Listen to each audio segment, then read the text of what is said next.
नमस्कार। हमारी मौजूदगी है मधुबन में। आपको बता दूं कि आज साल का 2023 साल का आखिरी दिन है। घोसी लोकसभा क्षेत्र में एक बैनर जो चारों तरफ दिखाई दिया, उस बैनर को जो आप तस्वीरों में भी देख रहे होंगे कि घोसी नव निर्माण मंच, यानी कि ये पोस्टर आपने घोसी लोकसभा के हर क्षेत्र में देखा होगा। इस बैनर का राज क्या है, इस बैनर पे जो शख्स दिखाई दे रहे हैं उनकी पहचान क्या है, आज हम उन्हीं से मिलेंगे और जानेंगे कि आखिरकार उनको घोसी नवनिर्माण मंच बनाने की जरूरत क्यों पड़ी। क्योंकि जो पूरे घोसी लोकसभा में चर्चा का विषय बना हुआ है और वो पोस्टर है जो पीछे लगा भी हुआ है, घोसी नवनिर्माण मंच, इसके बनाने की जरूरत क्यों पड़ी आपको? लोगों की समस्याएं थी और समस्याओं का कोई समाधान नहीं मिलता था। लोग इस कार्यालय से उस कार्यालय का चक्कर लगाते थे, पुलिस वालों को के डंडे और बिजली विभाग के बिल से परेशान थे। अगर अपनी जो नदियां हैं वहाँ पे बाढ़ की स्थिति जब बन रही है, या देवरांचल का क्षेत्र हो या तमसा नदी का क्षेत्र हो, तो वहाँ पे भी कोई उपचार नहीं है और किसके पास वो जाएं, कोई रास्ता नहीं है। इस वजह से ये देखा गया कि ये मऊ क्षेत्र है जो हमारा घोसी लोकसभा है, वो अनाथ हो गया है। उस अनाथ वाले परिदृश्य में कोई ऐसा नेतृत्व डेवलप किया जाए जिससे लोगों को उनका पैरवीकार मिल जाए, उनका नेता मिल जाए। नेतृत्वहीन इस धरती को नेतृत्व करने की एक कवायद 25 अगस्त 2023 को शुरू हुई थी और 100 लोगों को हम लोगों ने इकट्ठा किया था दिल्ली में, और उन 100 लोगों ने मिलकर इस मंच की स्थापना की थी, जिसमें लोगों की जो भी समस्याएं हैं उसको सुनने की प्रक्रिया की शुरुआत हुई थी। एक्टिविज्म करते करते कब ये जन आंदोलन बन जाएगा ये हमें भी नहीं पता। आज हर बच्चा घोसी नवनिर्माण मंच की चर्चा कर रहा है, इसमें मीडिया का भी बहुत बड़ा रोल है। क्या लग रहा है जो आपने घोसी नवनिर्माण मंच बनाया है, तो आगे क्या प्लान है आपका? चुनाव लड़ना भी है या बस इसी तरह जनता का सेवा ही करना है? नहीं, ये राजनीतिक सुधार आंदोलन है। राजनीतिक सुधार आंदोलन किसी पार्टी में जाके नहीं किया जा सकता है। हर पार्टियों की अपनी एक आइडियोलॉजी होती है, उस विचारधारा से अलग वो पार्टियां कभी नहीं जाती हैं। अतः अगर जन समस्याओं को उजागर करना है तो मंचों का सहारा लिया जाता है, और मेन मंच राजनीतिक सुधार के लक्ष्य से आते हैं, और समय के साथ साथ अगर वो लक्ष्य मिल जाता है तो वो मंच ऑटोमेटिक समाप्त भी हो जाते हैं। लेकिन ये मंच जब तक समस्या का समाधान नहीं मिलेगा, क्षेत्र को क्षेत्र का नेता नहीं मिलेगा, तब तक इस मिशन में लगा रहेगा और अपने लक्ष्य को प्राप्त करने तक ये लड़ाई जारी रखेगा। आपने एक सवाल कहा कि जब तक क्षेत्रीय नेता नहीं मिलता, मऊ जनपद की बात कर ले तो लोकसभा से लेकर विधानसभा तक बाहरी नेताओं का कब्जा है और यहाँ की जनता बाहरी नेताओं को बहुत दुलार और प्यार देती रही है। फिर उस चीज से कैसे आप फेस करेंगे और जनता के बीच में कौन से मुद्दे हैं जिनको लेकर जाएंगे? नहीं, जनता ने दुलार और प्यार नहीं दिया है, उनको बहकाया गया है। जाति धर्म का जहर घोला गया है इस समाज में और उनको बेवकूफ़ बनाया गया है। कहते हैं कि मैं यादव मुसलमान की पार्टी हूँ, लेकिन विकास अपने इलाके का करते हैं। इटावा, मैनपुर, पूरी बदायूं, सैफई, कन्नौज में कारखाने लगाए जाते हैं और हमारे यहाँ के कारखानों को बंद किया जाता है। सिमरी का कोल्ड स्टोरेज बंद कर दिया गया, उसकी बात भी पार्लियामेंट में नहीं उठाई गई। और हमारी वर्ल्ड क्लास सड़कें जो कल्पनाथ राय के ज़माने में पूरे देश में विख्यात थी, आज वो थर्ड क्लास सड़कों में तब्दील हो चुकी हैं। उन सड़कों को देखने वाला नहीं है, उन पर मरम्मत करने वाला नहीं है। जो इमारतें बनाई गई थी उस पर कोई चूना लगाने वाला नहीं है। जनता का चूना लगाया जा रहा है। राजनीतिक दलों ने जो अपना अपना हिस्सा बांट लिया है कि ये वाली बिरादरी मेरी, वो वाली बिरादरी तुम्हारी, इस वाली बिरादरी में तुम नहीं आ सकते, इस वाली बिरादरी में मैं नहीं जा सकता। ये घोसी की बिरादरी पैदा करने की लड़ाई है और घोसी के लोग जब तक अपने मुद्दों को समझेंगे नहीं, तब तक हम लोग जागरूकता अभियान के माध्यम से उनके बीच जाते रहेंगे और जागरूकता अभियान चलाते रहेंगे। आपने कहीं ना कहीं नारे हाथ लिया है समाजवादी पार्टी को, आपने बीजेपी को नहीं लिया, क्योंकि मधुबन विधानसभा में तो देखा गया है बाहरी नेताओं को टिकट देकर बीजेपी ने भी विधायक बनाने का काम किया है। वहीं आता हूँ, किसी भी दल के खिलाफ या किसी भी दल के पक्ष में ये बात नहीं कही जा रही है। जब उसके पहले वाली सरकार थी तो उसका भी जो कार्य क्षेत्र था, अपने इलाके में ही उनका भी कार्य क्षेत्र था। गाजियाबाद, गौतम बुद्ध नगर, नोएडा और ग्रेटर नोएडा में विकास की गंगा बहाई गई। उनके गांव बादलपुर में हेलीपैड बनाया गया, जहां पर हेलीकॉप्टर आज तक नहीं उतरा। हमारे भी हरिजन भाइयों को जाने के लिए आज भी पगडंडियों का सहारा लेना पड़ता है। वर्तमान सरकार भी वही कर रही है। मैं किसी को ऐसा नहीं है कि किसी के खिलाफ बोलना चाहता हूं, लेकिन हमारे खिलाफ नाइंसाफी हुई है, उसके इंसाफ की लड़ाई मैं लड़ रहा हूं। वर्तमान में अगर मेट्रो चलेगा तो गोरखपुर में चलेगा, 6 लेन सड़क बनेगी तो गोरखपुर में बनेगी, फर्टिलाइजर कारखाने का एक्सटेंशन तो गोरखपुर में होगा, नोएडा के तर्ज पर गीडा कॉरिडोर का डेवलपमेंट गोरखपुर में होगा, स्पोर्ट कॉलेज वहीं बनेगा, नौका विहार वहीं बनेगा। और नौका विहार जहां पे 5,000 लोग रोज आते हैं, ठेला वाला भी 1,000 रुपए कमा के घर जाता है।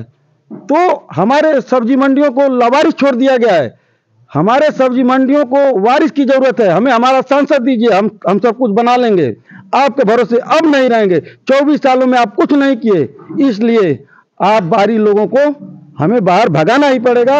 इसकी लड़ाई लड़ना ही पड़ेगा, चाहे इसके लिए चाहे जितना बड़ा संघर्ष करना पड़ेगा हम लोग करेंगे और इनको बाहर करेंगे। ये जो घोसी लोक नवनिर्माण मंच बनाया गया है आप लोगों के द्वारा, क्या लग रहा है इसको बनाने से तस्वीर बदलेगी यहाँ की? 9 वर्ष की ढेर सारी शुभकामनाएं देते हुए सभी श्रोताओं को मैं आभार व्यक्त करता हूं कि आप इस चैनल के माध्यम से आप सभी हम लोगों की घोसी नवनिर्माण मंच की बातों को सुन रहे हैं। सर्वप्रथम मैं बताना चाहता हूं कि घोसी नवनिर्माण मंच इसलिए बनाया गया कि यहाँ कल्पनाथ राय जैसे सूरवीर पैदा हुए, अपने खून पसीने से सींचा, घोसी को सींच के अलग जिला बना के इसको सींच के एक नए मुकाम पे पहुंचाने का काम किया। जब कल्पनाथ राय की मृत्यु होती है उसके बाद से यहाँ पहिया, इसका विकास का पहिया जो चल रहा था वो निश्चित रूप से रुक गया। उसके बाद यहाँ पार्टियां बाहरी प्रत्याशियों को टिकट देती रहीं और बाहरी प्रत्याशी यहाँ आके राज करते रहे, अपने अपने दूर दूर जिलों में बैठे रहे और यहाँ के लोगों से रूबरू नहीं हुए। यहाँ के लोग अपनी समस्याओं को लेके उन तक पहुँचते, वहाँ आवास पे उनकी मुलाकात नहीं होती, वहाँ उनके दिल्ली में जाते वहाँ भी मुलाकात नहीं होती, अपनी समस्याओं को अपने सांसद तक नहीं पहुँचा पाते। ऐसी क्या रही होगी पीड़ा, आप सोच सकते हैं। 25 सालों से हमारा जिला आच्छादित रहा, हमारा विधानसभा भी दूसरे प्रत्याशियों से भरा गया। 25 सालों से हमारा विधानसभा भी अन्य प्रत्याशियों को ही भी वोट टिकट दिया गया और वो दूसरे जिले से आके यहाँ पे विधायक बने और उनका कार्यालय अन्य जिलों में, लखनऊ में ऑफिस हुआ करती थी और लखनऊ में लोगों को जाना पड़ता था, अपनी समस्याओं को रख नहीं पाते थे, अपनी जन समस्याओं को नहीं रख पाते थे और बहुत ही पीड़ा से गुजरते रहे। बात कर ले जहाँ पे आप खड़े हैं, जहाँ पे हम खड़े हैं, पूर्वांचल बेल्ट लगता है, यहाँ पे जातिवाद बहुत हावी है और जो भी पार्टियां हैं वो जातिगत समीकरण बैठा करके टिकट देती हैं। उस कड़ी को कैसे देखते हैं आप लोग? जाति की समस्या देखिए पूरे प्रदेश में है।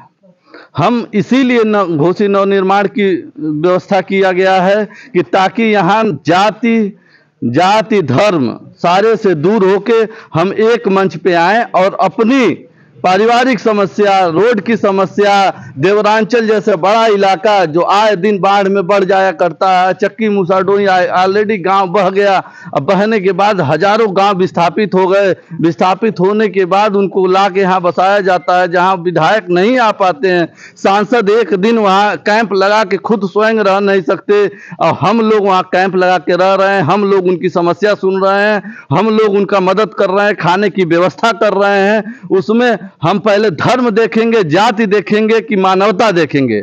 हम मानवता के लिए लड़ रहे हैं, हमको मानवता के लिए आगे आ रहे हैं और मानवता के लिए ही हम क्षेत्रीय सांसद की मांग कर रहे हैं, हम क्षेत्रीय विधायक की मांग कर रहे हैं। और इस मांग में, इस आंदोलन में हमको जिस स्तर तक जाना पड़ेगा हम सभी जाएंगे। हम बद्रीनाथ के नेतृत्व में एक नया अंपायर खड़ा कर रहे हैं। निश्चित रूप से 2024 की इस नए आगाज में, नई शुरुआत में नया हम लोग कीर्तिमान स्थापित करेंगे और जन जन की आवाज उठी है तो निश्चित रूप से दिल्ली तक जाएगी और बदलाव होगा। अगर मान लीजिए मान लिया जाए कि अगर क्षेत्र का नेता मिल गया तो क्या वो विकास करेगा ही? इसकी कैसे गारंटी ली जाए? हमने इसी वजह से अपने मुद्दों को क्लियर किया है। क्षेत्रीय वर्सेस बाहरी की लड़ाई नहीं है। जो लड़ाई घोसी विधानसभा चुनाव में देखी गई थी, यह लड़ाई क्षेत्रीय मुद्दों पर आधारित क्षेत्रीय सांसद की है। हमारा सांसद 5वें साल में काम नहीं करेगा तो 5वें साल में हमसे कहा जाएगा कि यह आंदोलन निष्फल था, विफल था। 5वें साल में वो काम करके अपने रिपोर्ट कार्ड के साथ आएगा, इसलिए चुनाव में आने से पहले वो अपना मैनिफेस्टो बताएगा। हमारे यहाँ इंजीनियरिंग कॉलेज नहीं है, हमारे यहाँ यूनिवर्सिटी नहीं है, हमारे यहाँ फैक्ट्री नहीं है। ताल में पर्यटन केंद्र नाम का है, पर्यटन केंद्र ऐसा बनेगा जो जहाँ पे पर्यटक हमेशा आए और हमारे लोगों का कारोबार बढ़े, हमारे लोगों का रोजगार बढ़े, हमारे लोगों के यहाँ रोजगार वाली पढ़ाई और कमाई वाली खेती का विकास हो। हमारा सांसद तय करने में सफल होने वाला सांसद बनना चाहिए। इसलिए आपने एक सवाल अभी रितेश जी से किया था कि जाति धर्म बहुत हावी है। नहीं, जाति धर्म लोकतंत्र में जब लोकतंत्र की शुरुआत की जा रही थी तो प्लेटो, अरस्तु और सुकरात जैसे बुद्धिजीवी लोगों ने कहा था, जब समाज के बुद्धिजीवी लोग चुप हो जाएंगे, मौन हो जाएंगे, तो मूर्खों का शासन हो जाएगा और समाज का विखंडन हो जाएगा। अतः समाज के बुद्धिजीवी लोगों के द्वारा बनाया गया यह संगठन है। बुद्धिजीवी लोग मिलेंगे तो हर प्रकार से समाज को एक नई सोच और नई दिशा दी जाएगी। कभी भी यह आंदोलन विफल और इसका नतीजा निष्फल नहीं होगा। यह आंदोलन घोसी लोकसभा को विकास की नई बुलंदियों तक ले जाएगा और जो सपना कल्पनाथ राय ने सजोया था इस लोकसभा को सिंगापुर बनाने का, विकास की ऊंचाइयों तक ले जाने का, उस सपने को पूरा किया जाएगा। निर्माण बद्रीनाथ जी और इनका कहना है कि मऊ में नेता विहीन होने की वजह से जो यहाँ की समस्याएं हैं, जो यहाँ के मुद्दे हैं, वो दबते नजर आ रहे हैं। मगर इन्होंने ये भी कहा है कि आने वाले समय में मैं घोसी निर्माण मंच के द्वारा जनता को जगाने का काम करूंगा और अपने मुद्दे उठाने का काम करूंगा।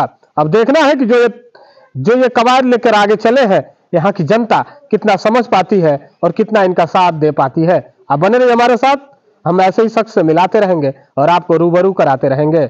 आप देखते रहिए मऊ तक न्यूज। मैं हूं संजय, नमस्कार।